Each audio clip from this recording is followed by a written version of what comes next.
न केवल संस्थान बल्कि शहर और समस्त समाज को गौरवान्वित करने वाली डॉक्टर आरती सिंह सिकरवार जी हमारे बीच हैं।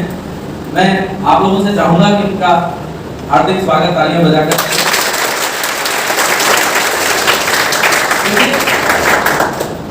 हमारे बीच ऐसे हजारों बच्चों को अपने उद्देश्य तक पहुंचाने और सिविल सेवा का जो सपना होता है उसको साकार करने में एक कदम पर बच्चे के साथ हमेशा खड़े रहने वाले पिछले 25-27 सालों से इस मध्य प्रदेश के कोने-कोने में जाकर लोगों को सिविल सर्विसेज के लिए अवेयर करने वाले प्रदेश के वरिष्ठ मार्गदर्शक हम सबके अग्रज आदरणीय आनंद जादव सर उपस्थित हैं। मैं उनका भी हार्दिक स्वागत करता हूं। हमारे संस्थान के मुख्य कार्यकारी अधिकारी सीईओ श्रीमान रणविजय सिंह जी उपस्थित हैं। मैं उनका भी हार्दिक स्वागत करता हूं। देखिए, इस प्रकार के कार्यक्रम जादव आईएएस की एक परंपरा है कि हर बार कभी ना कभी महीने में 2 बार 1 बार निश्चित रूप से बच्चों के मोटिवेशन के लिए सेमिनार्स आयोजित किए जाते हैं। इसी श्रृंखला में आज हम लोग रूबरू हो रहे हैं 2018 में एमपीपीएससी में चयनित एवं न केवल चयनित बल्कि 18वीं रैंक पर खुद को जो है सुशोभित करने वाली ऐसे हम लोगों के बीच आज भी उपस्थित हैं। मैं यही कहूंगा, अगर 2 लाइनों में कहा जाए तो आपने सुना होगा कि मंजिलें क्या है, रास्ता क्या है। मंजिलें क्या है, रास्ता क्या है, हौसला हो तो फासला है। आप लोगों को किसी भी प्रकार की कोई खास गाइडेंस की जरूरत नहीं है, लेकिन ये बस सही है कि सिलेक्टेड लोगों को देखिए इतना मोटिवेट हो कि आपके साथ मार्गदर्शन है बहुत बड़ा है। ये मान के चलिए और ये मान लीजिए, क्योंकि हम लोग भोपाल के दौर में बहुत सारे लोगों की ऐसी चर्चा भी हुई। एक बड़े बृहद स्तर पर इस काम को किया नहीं जा रहा है। बहुत लोग ये सोचते हैं कि हो रहा है, इंदौर में हो रहा होगा, भोपाल में होगा। आप ये सोच रहे हैं कि क्या मतलब ठीक है मैं ग्वालियर में पढ़ रहा हूँ, क्या करते हैं अपने लोग जहाँ से आप बिलोंग करते हो, तो सबसे पहले वहाँ ऐसा कुछ भी नहीं हो रहा। और तो इसको पब्लिक प्लेटफॉर्म पर नहीं बोलना चाहिए, लेकिन जो है यही है, जितना है उसको अगर आपने समेट के और डिलीवर किया जाए तो आपको सफलता मिलेगी। और जो आपके साथ मार्गदर्शन है, जिस प्रकार से आपको शिक्षित किया जा रहा है, जो आपकी शिक्षक कर रहे हैं वो बहुत अच्छी है। इसलिए ऐसी कोई खास मैं बात नहीं करना चाहूँगी। दूसरा, आप लोग अभी न्यू का मैनेजमेंट कर रहे हैं, बहुत सारे लोग मुझे ऐसा दिख रहा है कि 10th अटैम्प्ट लेंगे 2023 में।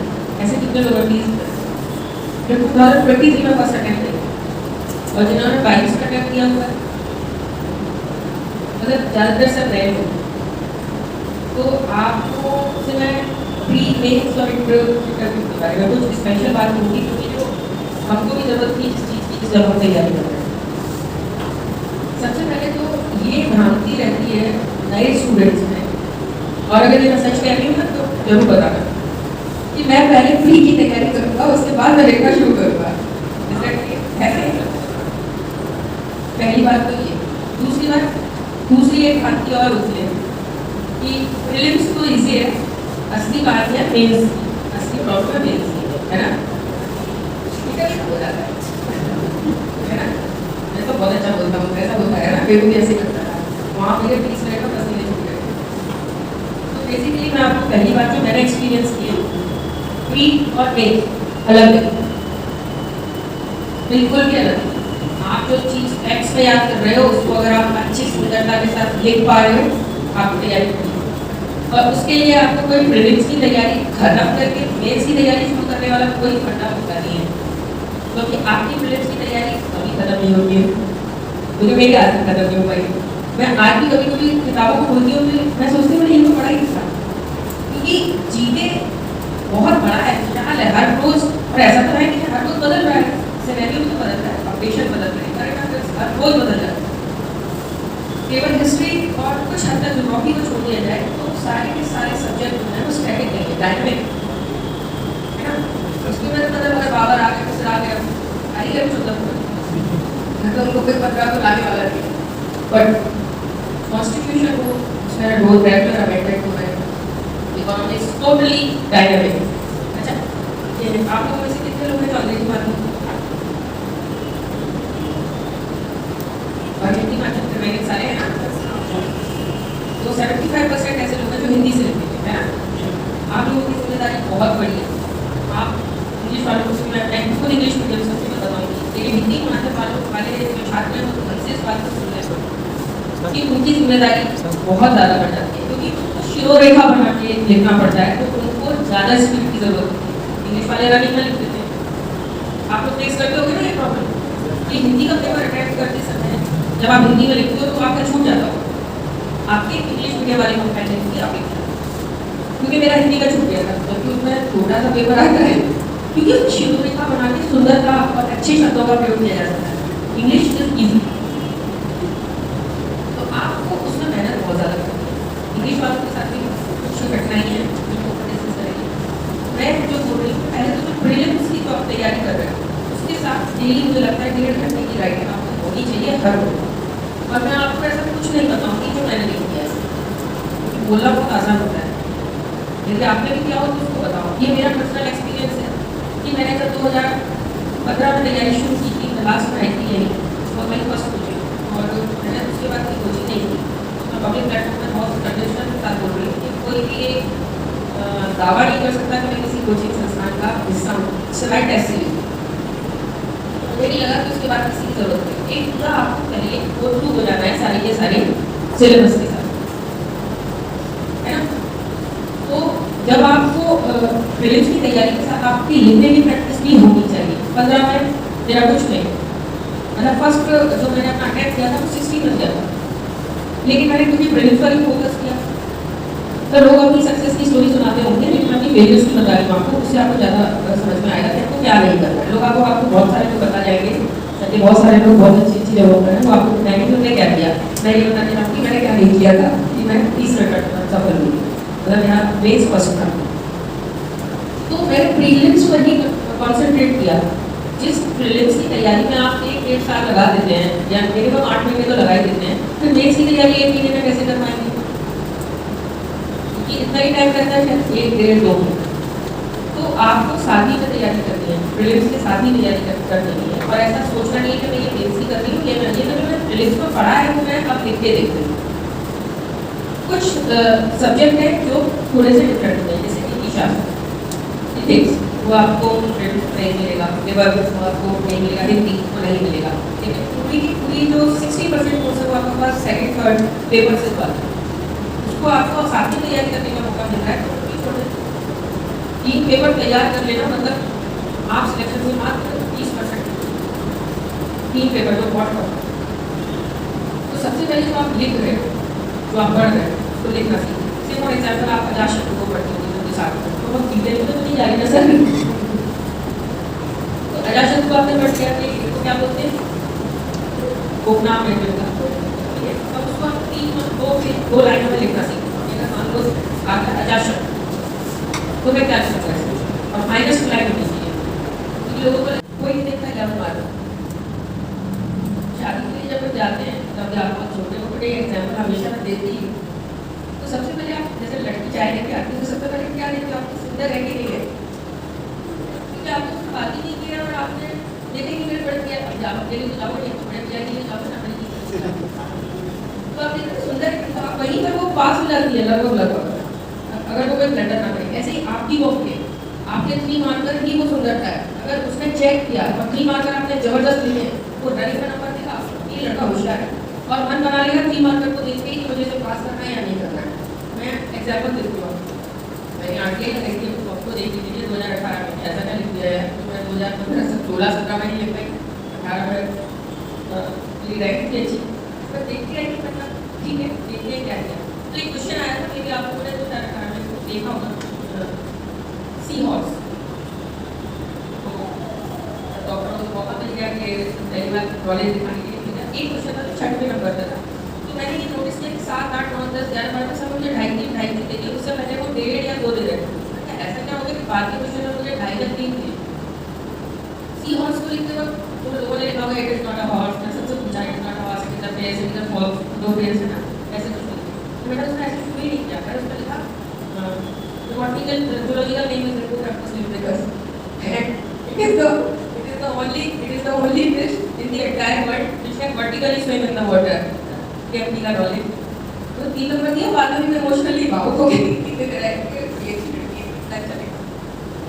अगर आप अच्छे प्री मार्कर लिखोगे तो आपके प्रति का जो मेंटालिटी है वो पॉजिटिव हो जाएगा। और हम क्या सोचते हैं कि 3 मार्कर को क्यों कैलकुलेट करना, जल्दी जल्दी लिख लो, है ना? ऐसे कितने लोग हैं ट्रेस करोगे क्या है जितने डिसऑर्डर चला जाए।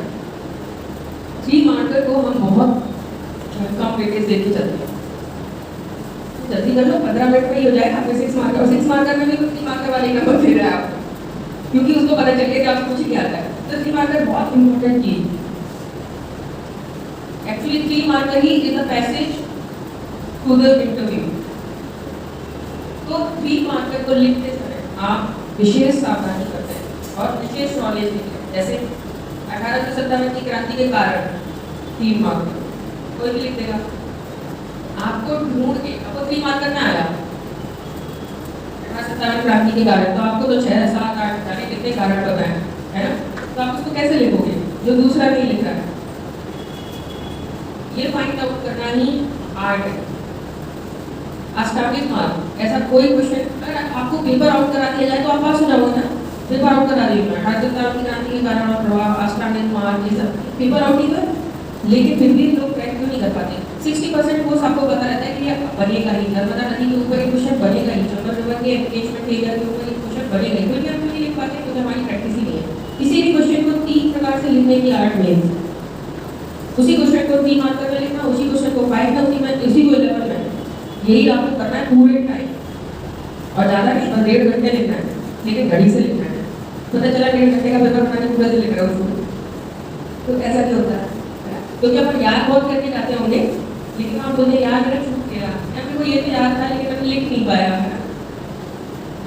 तो आपको जब ये प्रैक्टिस होगी तभी आप आगे बढ़ पाओ। और 3 मार्कर फिर बोल रहे कई बार बच्चे आ जाते हैं मेरे पास, आपकी जैसे उनको लगता है मैं कुछ हेल्प कर पाऊंगी, उनको हमेशा 3 मार्कर के लिए सबसे पहले 3 मार्कर बनाना सीखो। और वो तो बहुत ईजी है, डेली 20 3 मार्कर लिखो। आप खुद ही अपने आप को और सबको बता देना अगर ऐसा हो। 1 महीने बाद आपको लगेगा या 6 मार्कर कितने ईजी है। सबसे टफ तो 3 मार्कर ही, क्योंकि उसी में आपकी रैशनल नॉलेज चेक हो जाएगी। क्योंकि 1857 की क्रांति के सबको कारण पता है, लेकिन आप चेक कौन से करोगे, लिखोगे कौन से, ये आपके टेस्ट। और फिर अपन कहते हैं कि मेरे से थोड़ा ज़्यादा मिले, मुझे कम मिले, वो चीज़ खत्म हो जाएगी। तो और किताबें मैंने अक्सर नोटिस किया है कि लोग केवल नोट्स के भरोसे रहते हैं। देखो नोट्स तो बनाएंगे हमारे जो शिक्षक हैं, अध्यापक हैं, वो तो मेहनत कर ही रहे हैं, लेकिन उन्होंने कभी मुझसे ये मना नहीं किया है कि यही करो। आपकी नॉलेज आप उसमें ऐड करते हो, चेक कराते हो, तो जहाँ से नॉलेज हो आप उसको लेके और लिखते रहो। अपने भी नोट्स बनाओ, चाहे नोट्स से ठीक क्यों बनाओ, लेकिन आपने खुद का लिखा हुआ जरूरी होता है। अभी सर से डिस्कस कर रही थी, सर ने ये बात चला दी थी कि अब वो फेज नहीं रहा कि 2 दिन की छुट्टी मिलती है। तो आपने भी सोचा इस बारे में कि फेज के सारे 6 जो पेपर होते हैं वो 1 2 3 4 5 6 एक हफ्ते में खत्म हो जाते हैं।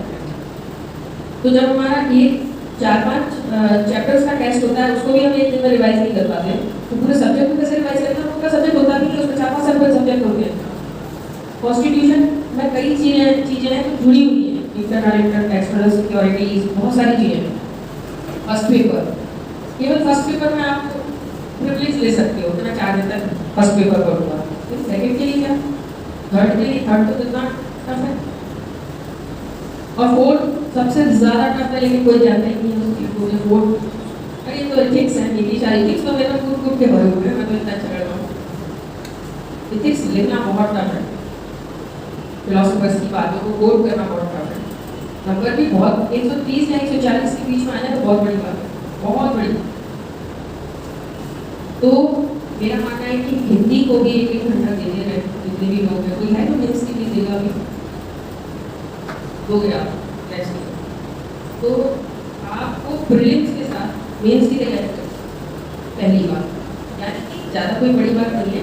आपका कोर्स अभी खत्म होने वाला है, तो उसका वेट तो करना नहीं। एक डेढ़ घंटा अपने टाइम उसमें से निकालिए और डेली लिखना शुरू कर दीजिए। अब लेकिन लिखेंगे क्या हम, हमारे पास टेस्ट पेपर क्या है। तो मैं आपको एक बात बताती हूँ, जब मैं सर में जब 2018 में तैयारी करती थी तो मैं अपना पेपर खुद बनाती थी सुबह, जो मैं पूरे दिन पढ़ती थी, फिर उसी को लिख देती थी, खुद ही चेक करती थी, खुद ही को वेरी गुड लिखती थी, खुद ही को वेरी गुड लिखती। ऐसे लोग बोलते थे पागल लड़की है, क्योंकि कौन है जो आपसे अच्छा आपको एनालिसिस करेगा। तो आपको बताया कि आपने सुबह जिस क्वेश्चन को याद किया था उसमें 4 पॉइंट्स याद किए थे, लेकिन आपने 2 ही पाए। तो सबसे पहले तो आप अपनी कमियों को दूर करो, खुद चेक करो। आपके साथ सबसे अच्छी बात है कि सर अवेलेबल है, जैसे बाहर नहीं है, टीचर्स अवेलेबल है। तो मैं सिर्फ ये बता रही हूँ कि आपके पास यहाँ बहुत प्रॉपर गाइडेंस है, प्रॉपर जगह है, लोगों के पास बैठने की जगह नहीं है। आप इतने अच्छी जगह पर आप अपने आपको सब सुविधाएं हैं, सारी फैसिलिटीज है, सब आपकी ही मेहनत है जो आपको आगे या पीछे करे। आप लोग प्रीलिम्स में करंट अफेयर्स पर बहुत ज़्यादा जोर है। जैसे पेपर कौन सा पढ़ते हो आप लोग?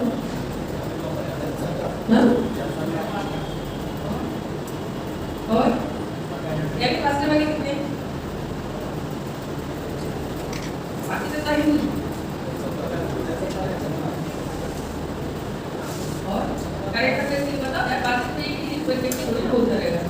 अच्छा 2 ये इन्फॉर्मेशन जनसत्ता सबसे प्यारा हमारा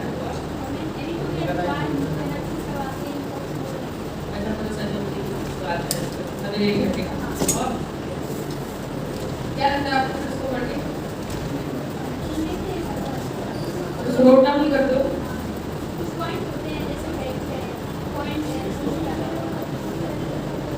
और बताओ भाई करेक्ट की अप्रोच कैसे? लड़की कुछ नहीं बताएगा, बता उल्टा हो गया, तो लड़की नहीं बताती जो पढ़ती है। मैम टेलीग्राम पे सर के द्वारा मैं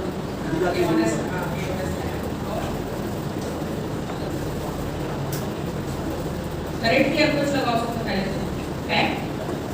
करेक्ट की अप्रोच कैसे लगाओगे? डेली, वीकली और मंथली। और जब ये सब कुछ हो जाए तो लास्ट में ट्राई करने के लिए ईयर एडिशन लो बस।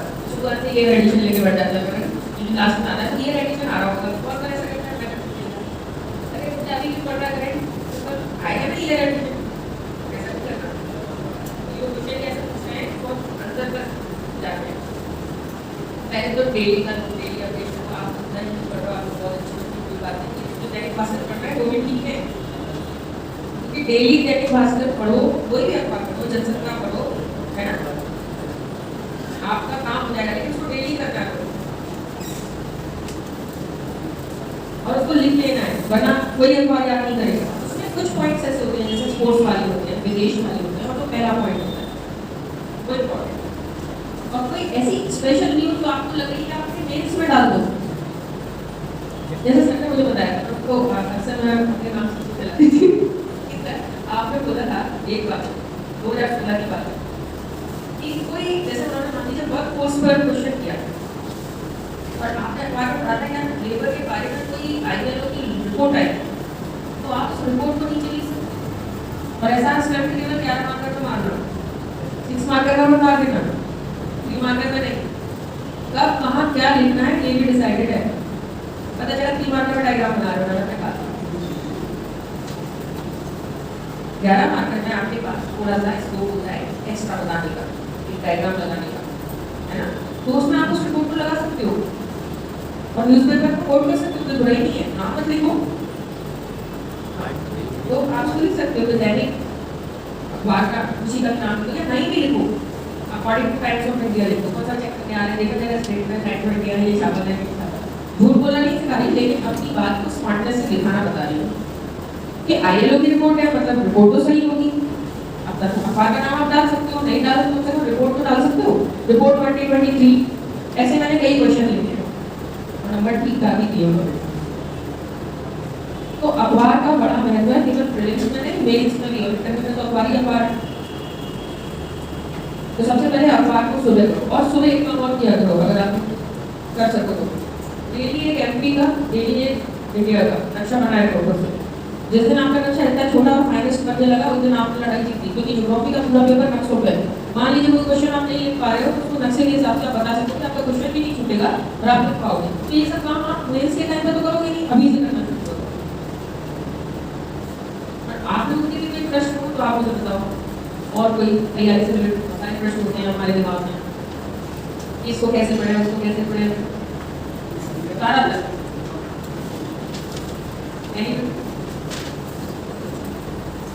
अच्छा, साइंस कैसे पढ़ते हो आप लोग? साइंस और साइंस का विषय ध्यान दो, क्योंकि साइंस जो है उसमें आपको 200 तक नंबर मिल सकते हैं। ठीक है, साइंस में आप जो है 11th क्लास के एडिशंस ले सकते हो, जो आप पढ़ते हो, बहुत इंपॉर्टेंट है वो साइंस, उसको आप ऐसे मत लेना। और हिंदी डेली 1 घंटे पढ़नी है। प्रीलिम्स में ऐसे कितने लोग हैं जो डेली 100 क्वेश्चंस के ऑब्जेक्टिव लगाते हैं? कोई नहीं। ऐसा करना बहुत जरूरी है, क्योंकि आप लोग ये सोचते बैठेगा प्रीलिम्स में तो कुछ नहीं है, प्रीलिम्स तो होता रहता है ना। अभी की रिसेंट की 4 और 5 इयर्स से जो मैं देख रही हूँ, जो मेरा पर्सनल एक्सपीरियंस है, दरवाजे के अंदर जाना ही मुश्किल है। लड़ाई तो तब करोगी और प्रीलिम्स तो दरवाजा है। तो अगर उन्होंने प्रीलिम्स में ही नंबर नहीं निकाल पा रहे तो मतलब अपन डिनाइल में है कि नहीं, तुमको इस लाइक ही नहीं होगी इस लड़ाई को फाइट कर सको। तो सबसे पहले ना प्रीलिम्स में को सीरियस लेना शुरू करो। उसके लिए जरूरी है कि आपके फैक्ट बहुत जबरदस्त होने चाहिए, और फैक्ट जबरदस्त तभी होते हैं जब वो फैक्ट आपकी आंखों के सामने 3-4 बार गलत होते हैं, तब वो आप कभी भी फिर वो गलत होने, आप उसे एग्जाम में गलत नहीं करोगे। तो जो लोग ये बोलते हैं ना एग्जाम के बाद, आप लोग बोलते हो कोई ना कोई मेरा सरल क्वेश्चन गलत हो गया, मेरे को ये आता था मैं गलत कराया, इस प्रकार की जो चीजें हैं ये अपन को कभी कठिन क्वेश्चन सिलेक्शन से बाहर नहीं करता हो। हमेशा वही लोग सिलेक्शन से बाहर होते हैं जो सरल क्वेश्चन गलत करके आते हैं, क्योंकि 100 में से 75 क्वेश्चन ऐसे होते हैं जो सिलेबस के होते हैं। 80 अगर आप उनके कर लो तो फिर क्या जरूरत है नोट 20 को अटेम्प्ट करने की, और वो हम कर रहे हैं तो फिर हमारी बहुत अच्छी वो है, लेकिन हम हमेशा सरल क्वेश्चन गलत करके फिल्म से बाहर हो जाते हैं। उसके लिए तो जरूरी होता है कि हमारे 100 क्वेश्चन डेली लगने चाहिए, डेली नहीं तो उसको 2 दिन में एक बार हम जो पढ़ रहे हैं उसके क्वेश्चन को लगाएं और फिर 1 घंटे उसको लिखें। टफ है क्या? बहुत ज़्यादा बहुत टफ है यार, लेकिन हमको तभी तो करना है। ऑफिस से कैसे मिल जाएगी हमको बिना मेहनत से? तो हमको डेली कम से कम अपने पार्ट को डिवाइड करना है प्रीलिम्स और मेंस के लिए। अब बोलेंगे इंटरव्यू अभी मेंस तक पहुँचो, जो आपकी डेली की स्टडी है, जो आपकी अपडेटिंग है वो अपडेट हो, जो आपकी अखबार है वो अपडेट हो, जो आपकी नॉलेज है वो अपडेट करनी हो, तो आपको इंटरव्यू में वही इतनी चिंता करने की जरूरत नहीं है। उसके लिए सर को आपको प्रॉपर गाइडेंस देंगे, जिसको भी आदेश करेंगे वो भी आएगा यहाँ। लेकिन आप लोग अभी अपने प्रीलिम्स को मेंस के साथ चलाना सीखें, और प्रीलिम्स को मेंस के साथ चलाने के लिए बहुत ही डेडिकेशन की जरूरत होती है। ये एक एक्सक्यूज है, मुझे पता है आप प्रीलिम्स कर लोगे और मेंस कर लोगे, मैं केवल अपने एक्सपीरियंस से ये बता रही हूँ कि हमको दोनों को साथ में चलाना है। और जब जैसे प्रीलिम्स पास में आएंगे ना तक कर दो महीने पहले, और आराम से प्रीलिम्स की तैयारी ज़्यादा से ज़्यादा ऑब्जेक्टिव लगाओ, है ना? तो उसके लिए ज़रूरी है। और आप लोग कंसल्ट लेके रखो, क्या क्वेश्चन कितने बेटे को कितने परसेंटेज पूछा जाता है कि आपको पता होना चाहिए, वो भी हो, ठीक है। और जब आप किसी भी पेपर को 6 घंटे तक या 7 घंटे में रिवाइज होने लायक बना लोगे तो आपका बिजनेस है। क्योंकि हम साल में बहुत सारी किताबें पढ़ते हैं, 50-60 किताबें भी पढ़ लेते हैं, लेकिन पूरे 1 घंटे रिवाइज करते हैं क्या? और जब रिवीजन नहीं होता तो अपना पेपर भी हैवी फेंक जाता है। तो सबसे पहले उस किताब के शॉर्ट नोट आप नहीं बना पाओगे जब अपनी लॉन्ग नॉलेज होगी। तो अभी से शॉर्ट नोट्स मत बनाओ, इसे लिखो, अपनी नॉलेज को इतना कंसाइज करो कि किसी भी किताब को आप 1 दिन में रिवाइज कर सको, किसी भी सब्जेक्ट। तो उसके लिए जरूरी होता है पूरी साल भर मेहनत, पूरे साल भर लिखा होना। अगर क्वेश्चन को आप डेली लिख रहे हो, मतलब डेली ही आप लिख रहे हो उस सब्जेक्ट को, किसी भी सब्जेक्ट को, तो आपको बहुत रिवाइज होगा। तो क्वेश्चन नहीं भी पढ़ पा रहे हो आप लास्ट टाइम में, तो भी आप उसको लिखो। कुल मिला के it's a process, it's not a preparation, it's a gradual process. Prelims और मेंस ये दोनों पूरक हैं, कुछ सब्जेक्ट अलग से जोड़े गए हैं, ये अलग से तैयारी है, लेकिन फर्स्ट सेकंड थर्ड पेपर तक आपकी पूरी प्रीलिम्स की नॉलेज से बढ़ जाती है, तो आप उसका यूज कर सकते हो।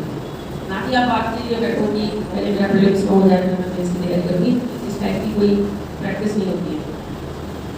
तो आई होप मैं ये स्पेशली बोलना चाहता हूँ कि मैंने ये हमेशा एक्सपीरियंस किया है, नोटिस किया है।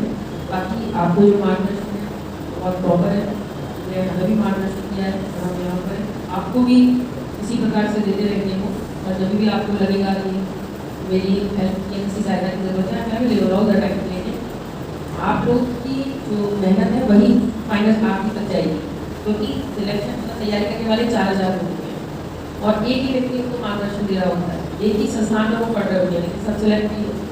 तो फिर गलती वाला पार्ट हमारा है, हम आते ही नहीं है, रेगुलरिटी मेंटेन करते हैं। अगर हम रेगुलर आए और रेगुलर जो पढ़ाया जा रहा है उसको जाकर लिखते हैं और उसके ऑब्जेक्ट लगा लें, उसका कोई तोड़ ही नहीं। लेकिन ये बात जितनी सुनने में अच्छी लगती है उतनी टफ है, तो मेंटेन करें आप। मेरी शुभकामनाएं आप सभी लोगों के साथ हैं। और पावन मंच को, पावन संस्थान और जहां विराजमान डॉक्टर आरपी सिंह सिकरवार, हमने जिनके रूप में डॉक्टर को खोकर और एक प्रशासनिक अधिकारी को पाया। मंच पर उपस्थित कार्यक्रम के संयोजक शर्मा सर और कार्यकारी अधिकारी संस्थान के सीईओ नंदजय सिंह राजावत जी और यहाँ उपस्थित सभी गार्जियन, पालक और मेरे कार्यकर्ता, ये सेमिनार एक परंपरा है और ये परंपरा में पिछले 25 सालों से निभाता रहा हूँ। सभी जगह जाकर के मैं सेमिनार करता हूँ। अभी नेक्स्ट सैटरडे शाजापुर में है। पूरा एमपी, यूपी, राजस्थान, जहाँ भी आसपास मुझे लगता है कि मुझे जाना चाहिए वहाँ मैं जरूर जाता हूँ। और उद्देश्य केवल एक ही होता है, वो उद्देश्य केवल यह है कि जहाँ भी कहीं प्रतिभा है, जहाँ भी कहीं अगर दबी हुई प्रतिभा भी अगर है, तो वहां से उस प्रतिभा को मैं निकाल करके ला सकूं और उसको निकाल करके और उसको एक जगमग सितारा बना सकूं। ये मेरा हमेशा उद्देश्य रहता है और इसीलिए मैं जगह जगह जाकर के बच्चों को जो भी मेरा थोड़ा सा ज्ञान है, मार्गदर्शन देता हूं, उनको बताता हूं कि बेटे इस संसार में असंभव कुछ भी नहीं। एक ही चीज हमेशा बोलता हूं, इस संसार में असंभव कुछ भी नहीं, क्योंकि इस संसार में जो भी कुछ आज आप देख रहे हैं, चाहे वो तकनीकी रूप से विकास हो, आज आप एसी में बैठे हैं और बढ़िया पंखे चल रहे हैं, सारी चीजें लाइव चीजें चल रही हैं, टेक्नोलॉजी इतनी एडवांस है, आज सारी व्यवस्थाएं आ जाती हैं, ये सब मानव के द्वारा ही निर्मित है। इसमें कहीं भी ऐसा नहीं है कि कोई अलग किसी लोग से कोई व्यक्ति आया और उस व्यक्ति ने आकर के ये सब रचा, ये सब मानव नहीं रचा है। और आपको ये भी मैं बता दूं कि ये ऐसे ऐसे मानवों ने रचा है कि जब वो इन सारी चीजों को रच रहे थे तो उनके पास ना कोई प्रेरणा थी, ना कोई साधन संसाधन था, केवल और केवल एक चीज थी और वो था सेल्फ कॉन्फिडेंस, आत्मविश्वास। आप चाहे आइंस्टीन को देख लीजिए, न्यूटन को देख लीजिए, आप सभी जितने भी साइंटिस्ट सबको देख लीजिए, आप सब वही लोग हैं जिन्होंने कुछ करने का प्रण किया और किया और करके संसार को एक नई चीज। हमने नहीं सोचा था कि हम भी कुछ इतना बड़ा करेंगे, लेकिन हमने चंद्रयान प्रथम, हमारे इसरो के साइंटिस्टों ने एक स्वप्न देखा। बड़े बड़े देश, विकसित देश जो स्वप्न देख तो रहे थे पर साकार नहीं कर पा रहे थे, हमने देखा और 2008 में चंद्रयान प्रथम हम गए चंद्रमा पर और पूरे संसार को हमने बताया कि चंद्रमा पर हम ही हैं। चंद्रमा पर जीवन की संभावनाएं हैं, ये हमने बताई, पूरे विश्व को बताई। और जो देश सबसे नीचे माने जाता था, अनडेवलप्ड है, अल्पविकसित है, हमने सिद्ध किया कि नहीं, हौसला हमारा बहुत बड़ा है और हम उसको सिद्ध करके भी दिखाते हैं, प्रूव भी करते हैं। और चंद्रयान 1 से हमने इसको प्रूव किया और सफलता रूप से चंद्रयान 2 भी भेजा और आज आप देख सकते हैं कि हम चंद्रयान 3 को 13 से 20 के बीच में हम चंद्रयान 3 को भी भेज रहे हैं। मतलब यह है कि स्वप्न देखना केवल उन्हीं का अधिकार नहीं है जो ये समझते हैं कि हम साधन संपन्न हैं, हमारे पास सारी संसाधन है, सारी वस्तुएं हम ही केवल कर सकते। नहीं, स्वप्न कोई भी देख सकता है। एक गरीब देश भी देख सकता है, एक अल्पविकसित देश भी देख सकता है, और एक अल्पविकसित देश भी अपने आप को विकसित बना सकता है। और आज आप देखिए कि ये वही भारत है, वही भारत है ये, जिस भारत की तरफ, जिसके प्रतिनिधि की तरफ लोग ध्यान से देखते नहीं थे, जिनसे लोग हाथ मिलाने में भी हीनता समझते थे। और आज ये वही भारत है कि जिस भारत के प्रतिनिधि का राजकीय सम्मान किया जा रहा है विश्व के सबसे बड़े लोकतंत्र में, अर्थात अमेरिका में व्हाइट हाउस। ये उपलब्धि है।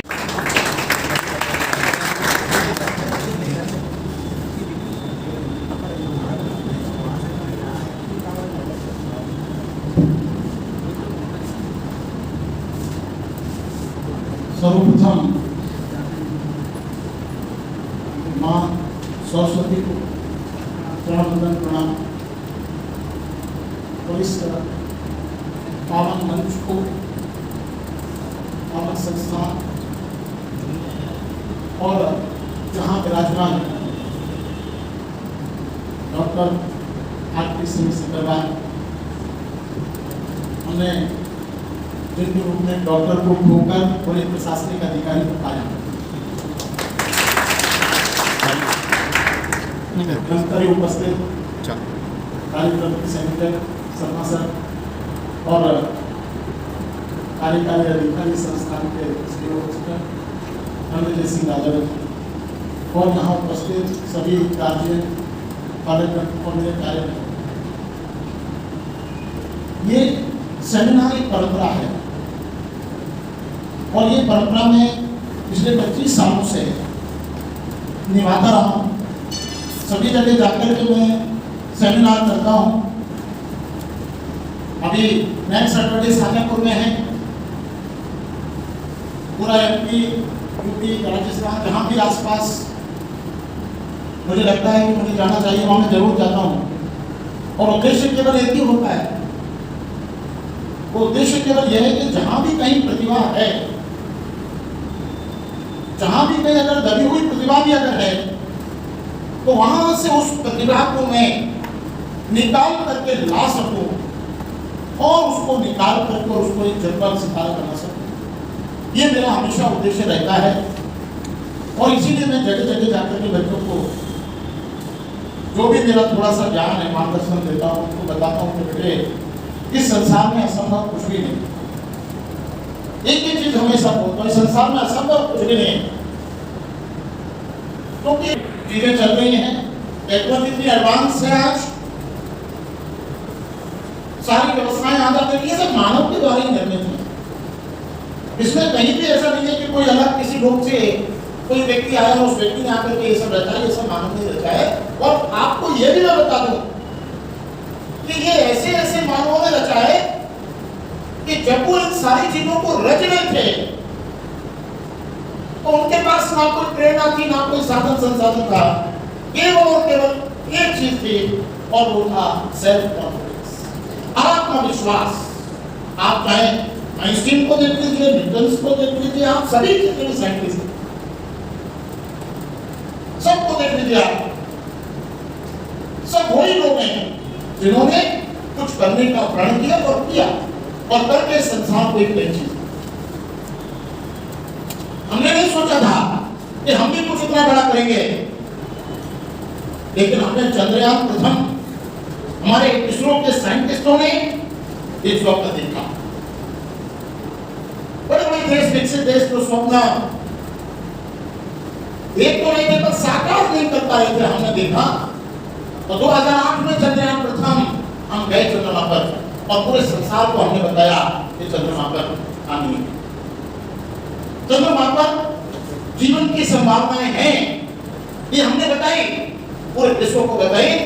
और जो देश सबसे नीचे माने जाता था, अंडरडेवलप्ड है, अल्पविकसित है, हमने सिद्ध किया कि नहीं, हौसला हमारा बहुत बड़ा है और हम उसको सिद्ध करके भी दिखाते हैं, प्रूव भी करते हैं। और चंद्रयान 1 से हमने इसको प्रूव किया और सफलतापूर्वक रूप से चंद्रयान 2 भी भेजा और आज आप देख सकते हैं कि हम चंद्रयान 3 23 के बीच में हम चंद्रयान 3 को भेज रहे हैं। मतलब यह है कि स्वप्न देखना केवल उन्हीं का अधिकार नहीं है जो ये समझते हैं कि हम साधन संपन्न हैं, हमारे पास सारी संसाधन है, सारी वस्तुएं हम ही केवल कर सकते हैं। नहीं, स्वप्न कोई भी देख सकता है। एक गरीब देश भी देख सकता है, एक अविकसित देश भी देख सकता है और एक अविकसित देश भी अपने आप को विकसित बना सकता है। और आज आप देखिए कि ये वही भारत है, वही भारत है ये, जिस भारत की तरफ, जिसके प्रतिनिधि की तरफ लोग ध्यान से देखते हैं, जिनसे लोग हाथ मिलाने में भी हिंसा समझते थे।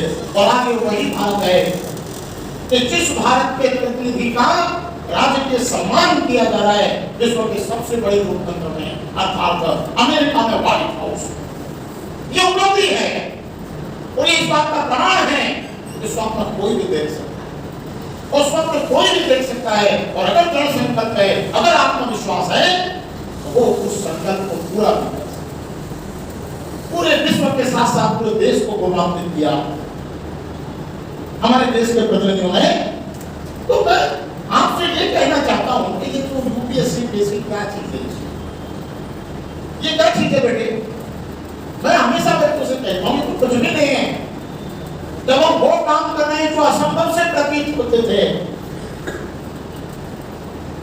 और आज आपको तो वो सब करना है जिसका तो आपको पेपर का भी सिलेबस आउट है, मेंस का भी है, आपको ये पता इतना सब करना है, सिलेबस डिफाइन है।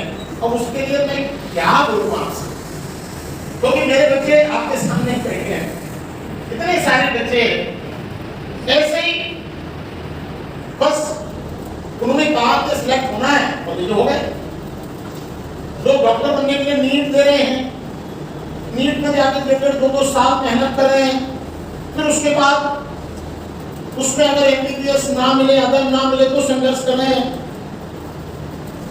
वो जेईई का एग्जाम दे रहे हैं, उसकी तैयारी कर रहे हैं 1.5-2 साल, फिर 5-6 साल तक तैयारी कर रहे हैं। और आप देख रहे कि यहाँ ये डॉक्टर आरके सिंह हैं, ये वो सब छोड़ करके और आज प्रशासनिक अधिकारी मैंने जयराज कुमार मेरे स्टूडेंट एडिशनल एसपी ग्वालियर है। बहुत ही मेरे को गर्व होता है कि ऐसे बच्चों का जो कि डॉक्टर से नहीं किए, उसके बाद श्रीराम कॉलेज के इतने फैकल्टी, और उसके बाद देखिए आप सुबह शाम अभी वो आए थे सेमिनार में, तो आपने सुना होगा नीचे से चाय पीते हुए आते थे ऊपर, सुबह के 2 बैच, शाम के 2 बैच, और देखिए सीधे थी भाई इसके आगे एसपी ग्वालियर है, मैडम असिस्टेंट कमिश्नर ग्वालियर है, और इनसे भी इनकी सीनियर है डिप्टी कमिश्नर है, वो भी ग्वालियर है, सबका जवाब मेरे स्टूडेंट है।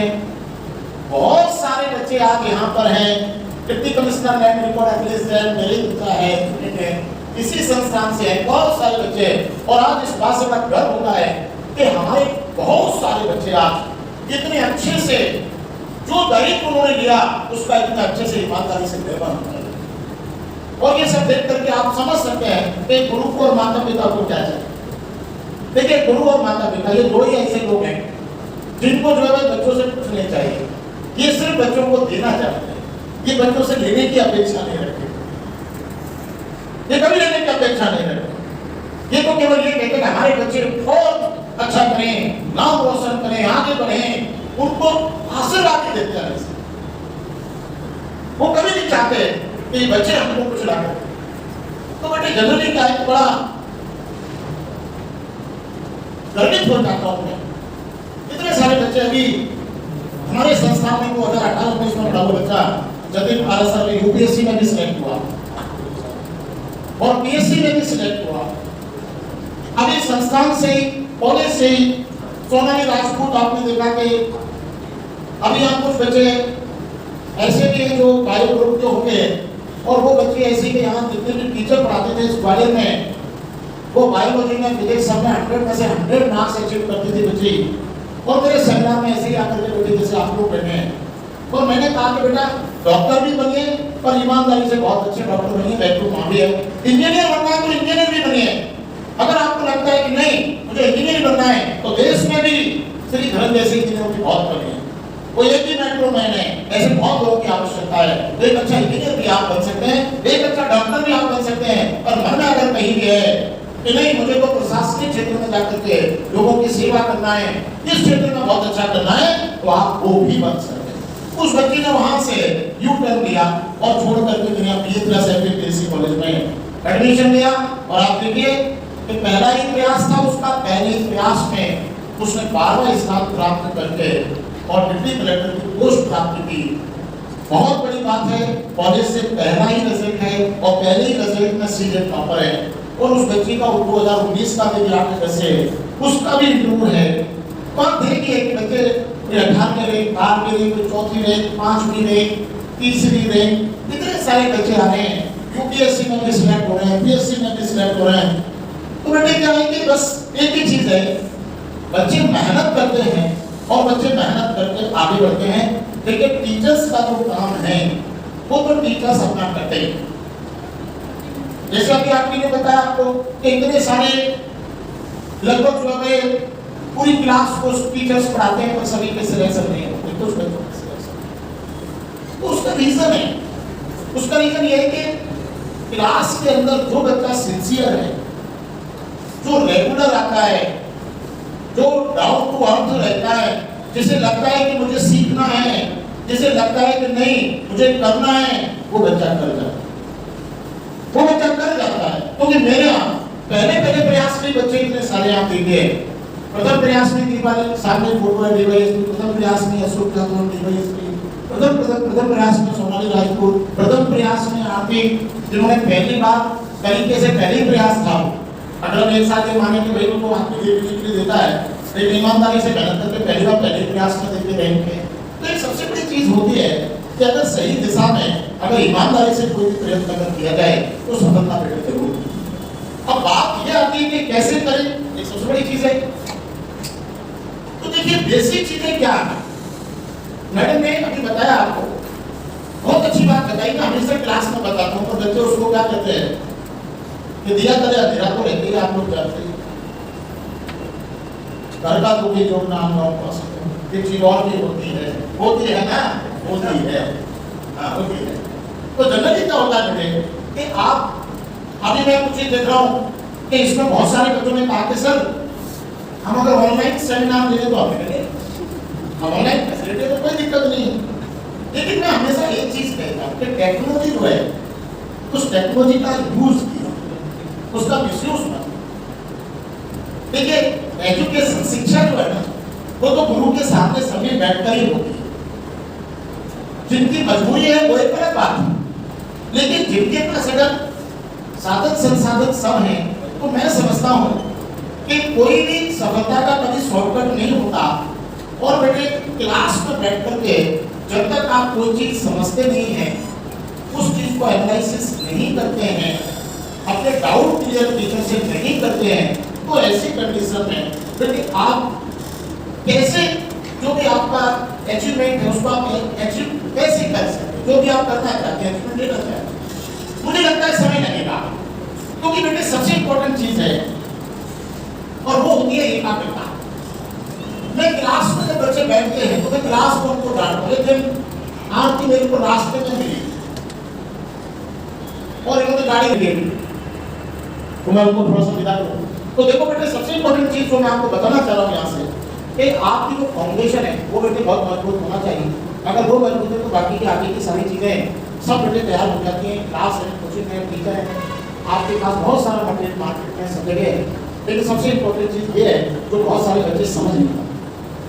तो इसलिए बेटे इस बात का विशेष ध्यान रखिए कि अगर आप इन सब पर फोकस करते हुए अगर प्री और मेंस बहुत अच्छे से तैयार करते हैं, राइटिंग स्किल अच्छी डेवलप कर लेते हैं, प्रैक्टिस खूब करते हैं, तो दुनिया की कोई भी ताकत आपको सिलेक्शन से रोक नहीं सकती। कहीं भी सिलेक्शन कोई बड़ी बात नहीं है, बच्चे आते हैं बड़े आराम से सिलेक्ट होकर के चले जाते हैं बेटे। और आज 25 साल से मैं यहाँ लगातार यही बात बोलता हूँ, जो बच्चे मानते हैं वो ऐसे ही आकर के बैठ जाते हैं और बेटे उनका फिर हम ही सम्मान करते हैं, उनको मिठाई भी खिलाते हैं, आप देखिए ना खिलाने वाले हैं, सारी चीजें। और बेटे मैं हमेशा एक बात जरूर कहता हूँ कि मेरी बड़ी बिलीफ ख्वाहिश है, हमेशा रहती है, मैं पढ़ता हूँ कि मेरे बच्चे जो इसी क्लास में मेरे से पढ़ते हैं या मेरे संस्थान में पढ़ते हैं, ईश्वर करे वो सारे बच्चे मेरे हाथों से पढ़ते हैं।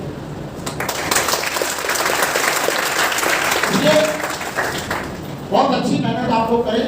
अभी 2 मिनट की चर्चा आपको यूपीएससी के बारे में क्या कैसे लिखना चाहिए, पीएससी में क्या 15-20 मिनट में आपसे चर्चा करूंगा। थोड़ा सा इलेक्शन में ड्यूटी है, लेकिन उनको जाना है विदा कर दूँ आपसे। ठीक है, 2 मिनट बैठे।